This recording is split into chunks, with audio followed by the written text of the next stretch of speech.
சாராயம் குடித்து செத்தவனுக்கு காசு கொடுக்குது, ஓடுது. அவன் பிள்ளைய நான் படிக்க வைப்பேங்குது, அவனுக்கு அரசு வேலை கொடுப்பேங்குது, 10 லட்சத்தை எடுத்து கொடுக்குது. எல்லா பையனும் போய் பார்க்கிறான்.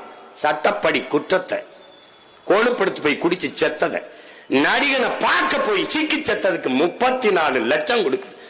34 லட்சம். ஒரு இடிவிழுந்து விளைநிலத்தில வேளாண்மை நிலத்தில உழைத்துக் கொண்டிருந்த நம்ம அக்காவும் தங்கையும் செத்து போன 5 பேரை ஏறிட்டு பார்க்க ஒரு நாதி இல்லை இந்த நாய்ப்பய நாட்டில்.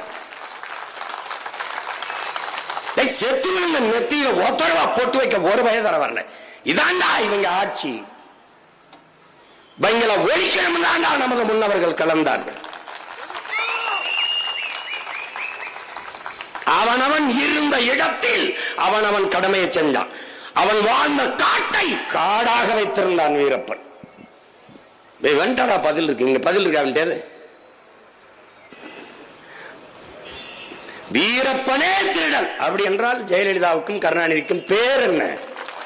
பேர் என்ன?